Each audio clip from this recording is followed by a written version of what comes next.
Hey guys, this is Alvin Taveras, and today we are in beautiful Jacksonville, Florida. We're going to be joined by Mandy and Jim, who are going to share their local expertise. We're going to be touring single-family homes, duplex, and quads. Let's go check them out.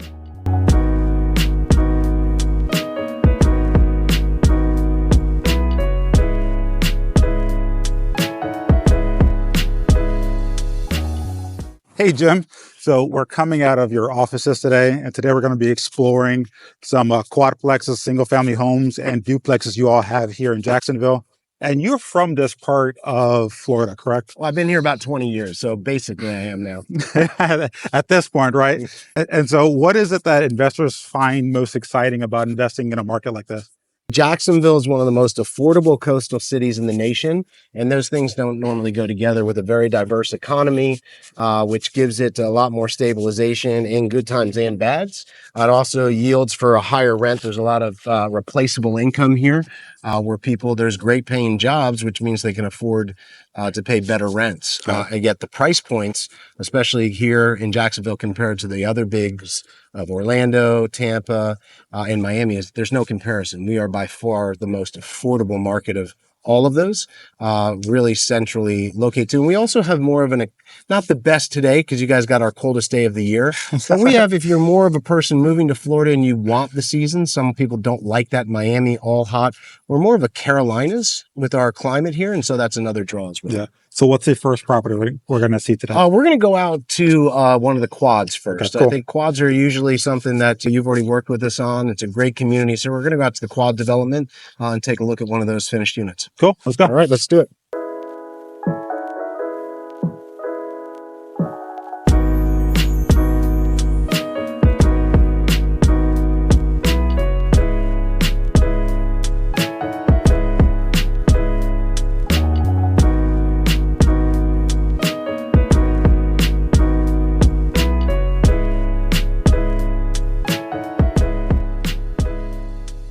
So Jim, we're here in front of the first community, and these are 16 quadplexes all side by side. And quadplexes are impossible to find in Florida as a whole. Yeah. If you do, they're usually built in the 40s or 60s, or they're over $1 million plus. These aren't. And so you guys were able to do this in a certain way because you bought the entire plot of land. Yes. And you subdivided it for quadplexes. And the key behind these quadplexes, you can buy it using a residential loan. Yep. We've had people doing house hacking where they're living in one unit and renting the rest, and that's only at 5% down. But then also for our investors with our in-house financing, we're still getting in that low interest, as low as 3.75 now. So that helps these cash flow at a better amount. The big benefit about a quadplex is you're getting 4 units for 1 mortgage loan. So I know some people are getting close to that 10 mortgage mark, or maybe they wouldn't qualify for conventional loans anymore. Here you still can. The other major benefit is if a tenant moves out, you're not 100% vacant, you're 75% vacant. And even then you can still be cash flow positive, even at just 3 out of the 4 units being rented. Absolutely. Yeah. And again, supply and demand is an old rule. And we were the only group I knew that was actually building quads. So it's kind of a unicorn. That's what we call it, where it's not commercial.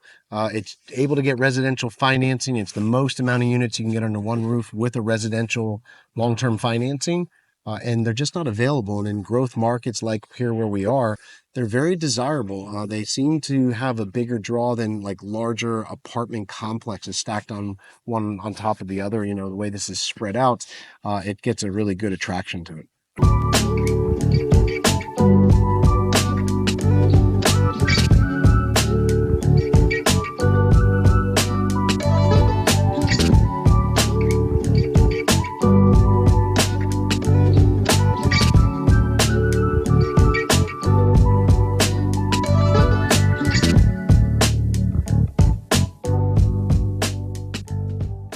Jim, so we're here and standing in front of a single family home in Jacksonville, Florida. What can you tell us about this area? West Jacksonville is an area that I've been investing for over 20 years. It's got a great resaleability, a good mixture of homeowners and renters.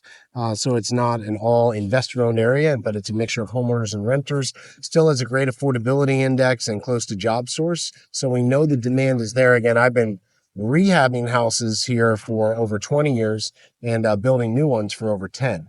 So it's just an area we've gotten to know. We know the rents well, we know the resaleability well, and it's been solid for not only us, but our investors. One of the most underrated things about Jacksonville is their highway system. Believe it or not, for being a major metro, you can get into downtown Jacksonville in 20 minutes. Versus if you were in Miami, Orlando, anywhere else, this would be a long drive, bumper to bumper traffic. So Jacksonville still has that, even though it's a major city, professional sports team, major hospital networks, big employers, it still feels like a small town in some ways. Yeah, well, and it makes sense because it's called a logistics capital, because this is the only place in the nation where the I-95, which starts down in Miami and runs all the way up to Maine, goes and intersects here in Jacksonville with the I-10. And the I-10 goes from Jacksonville all the way out to California. So I don't know if that like started the incubus where now we have lots of, side highways and different infrastructure. We are the largest square mileage city in the nation. Jacksonville is the largest square mileage for any city limits. And luckily it's designed well, because I don't want the traffic. Again, I was in California for years too. I don't miss LA traffic. I certainly don't want Miami traffic here. So not at all. And one of the reasons is the main part of the city is actually center of the county. It's not all the way in one center. So that's the challenge and it's also spread out. So even every section of Jacksonville has its own employers, has its own neighborhoods, has its own schools. So you're not all driving into the same location. It's pretty well diverse that way. yes, exactly. All right, let's go check this one out. Yeah, let's go look at it. This one's about to be completed, but obviously there are a lot of good design choices that were done in this property. Jim, can you share us more about some of the choices made? Yeah, when I used to rehab old homes from the 50s and 60s, I know we've joked about this. People liked walls back then. Everything was very boxed off, and you're always removing walls. So we don't have to do that starting from a new construction design. We just do more open floor plans. So, this open floor plan, when you come into the main area for kitchen and social and dining, when you have it more open, it seems to create a larger square footage than it actually is. Not only that, but you can see the ceilings are a little bit higher in here as well. When I used to rehab old houses, literally the ceiling could be 2.5, almost 3 feet lower, which made you feel, again, I'm not a very tall guy, but Alvin's kind of tall. He might walk in and you feel a little crunched. That doesn't serve well for a person wanting to go in and live there and stay there for the long term or purchase the property. So again, higher ceilings, more open floor plan. I always joke, if, for 25 years investing in property, I've done math where I could buy 2 or 3 homes cash like this with all the money I ever wasted on carpet. I've owned a lot of investment property. I did large volumes, and the amount that I spent on carpet, had I just gone a little higher and known about like a vinyl plank flooring, would have been incredible. Also, to give instant upgrades to the kitchen, some base level builders or even rehabbers, they'll go with more of a butcher block countertops and cheaper appliances and say the stainless steels. And that doesn't fare well. They go through them quicker, they get more damaged.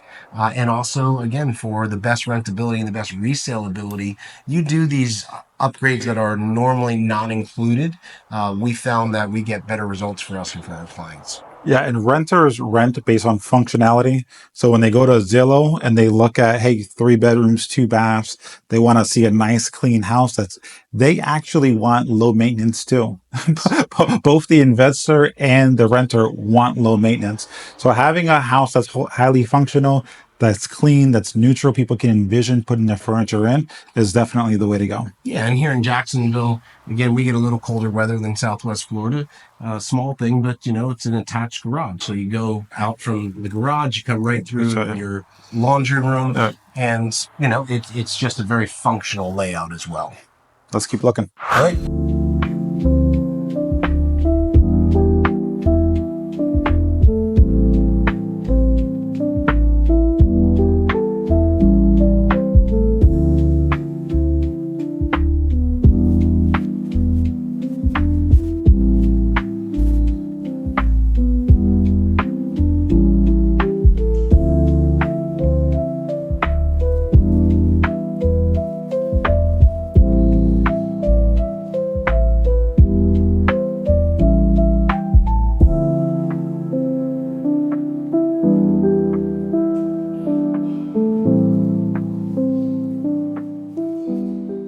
All right, so now we're in the master bathroom. We're looking at some of the features selected here, and we're looking at some of the granite countertop, the his and her sinks that's located there. Yeah. We also get the tiled shower in the back. Yeah. Those are some elevated decision. You guys obviously decided to go a little bit more premium in the master bath. Actually, both bathrooms have the same features. Why did you guys choose to go a little bit higher end in the bathrooms? Well, you're always surveying, right? Because we're not only building, but we manage the majority of what we actually build for people. Mhm. And in the beginning, we weren't doing dual sinks. And so you're always surveying what do people like for rentability, resaleability. Going with the nicer countertops and having dual sinks, people really like that. So that made sense to do. Also, for more high quality, like you said, more of an upgrade, you can get those cheaper shower kits that go in, the plastic ones that kind of stick up. The inserts, yeah. The inserts, they don't hold as well. But some builders or rehabbers would say, oh, well, yeah, but you can get it done so quick. You don't want to have to bring in a tile person. I get it. It's more expensive. But we found, again, for better rentability and resaleability, if we'll take the time to actually tile the bathroom showers, especially the master, we're going to get a better result. And with that layout of dual sink and that, a walk-in closet right in here is not a bad thing as well. The older houses, before I started building properties, they had such small closets in the master. It would deter people from renting. When you do a good-sized master closet, that helps go as well. Yeah, and I think tenants, they have a certain expectations. When you go a little bit above what they expect, they really see the difference. And some tenants are actually looking at multiple properties that same day. Then they'll go home at night and they'll talk about what they saw. Yes. When they go and they see the little touches, it makes a difference. They feel more at home and say, hey, I can be there for a couple of years. I feel comfortable and I feel good in that space. And ultimately, that's one of the most important things when a tenant is making a decision is how are they going to feel once they move in. Yeah. And that's the tenant for now is what you're concerned with as an investor. But let's say in 5 to 7 years, the market's gone up and you say, I think I'm going to cash in on this property and 1031 exchange elsewhere. Great. Well, I think the way that we're doing properties now, you'll be able to resell that property to an investor or to a retail buyer. I like to resell my properties like this to retail buyers. They're usually willing to pay the most. And again, these are the types of upgrades they're looking for, and they're already in place for you. Cool. Awesome. Let's go. I think we have one more property to go. One more. Let's go see that last one. Okay.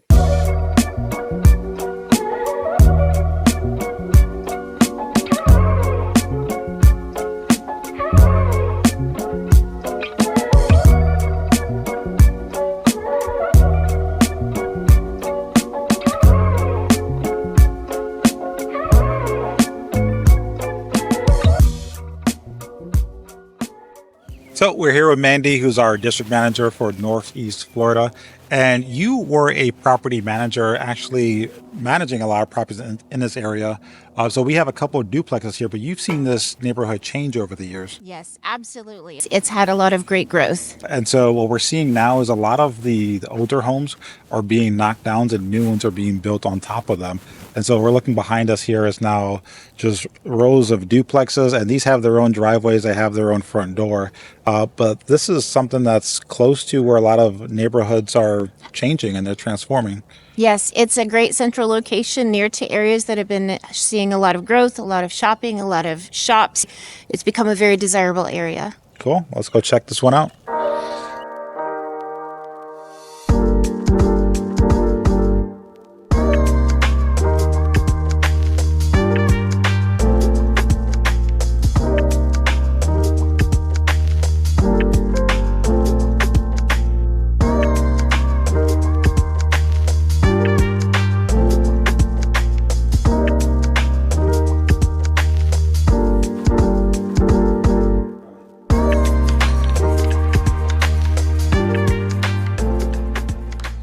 So, Jim, you know this area very well. You've done a ton of flips back in your rehab days. Yep. Now that you're in the new construction phase, you're actually revisiting some of the same neighborhoods, and you're actually able to change some of the zoning to use what was a single-family home into now duplexes. Yeah, into the duplexes. And that's a pretty important thing here because people, again, want to be in this area to popular artsy area that a lot of young professionals are wanting to be around. Being able to get the duplex model in here again, they might not be able to afford to rent an entire single family home, but a half a duplex, they can. And also with these older homes here, I like them, but they were kind of a pain to rehab, a lot more maintenance repairs. And I know you know this, the older houses only had one bath. And that could be even for a 3-bedroom house. These are 2-bedroom, 2.5 baths. So we're told they live really well. The half bath off the social area, then 2 full baths upstairs. They lay out really well, and that's attractive to people that want to be in this area, but have more modern amenities. And 2 stories also makes the house feel a lot bigger because now everyone's not next to each other. They're actually more spaced out.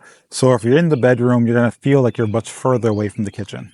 Absolutely. And again, what we do, the entire downstairs is an open floor plan. So the older houses had all those extra walls. Again, we have it very open into the kitchen. So it feels a lot bigger had it not been laid out there. And there are a lot of people who grew up in this neighborhood. Now they can get new construction in that neighborhood. There's also a lot of, like you're talking about, some of the art districts that were happening locally. That's now getting a lot of people who maybe otherwise wouldn't have moved into this market. Now they want to be close to where the new growth is happening, so they get new construction near to where the exciting areas of the city are. Absolutely. And the area that we're staying in right now, you can be in downtown Jacksonville in 10, 12 minutes from here. So we're not far from there. Again, easy access, just 1.5 miles down to I-10 going into downtown Jacksonville. So great location for that.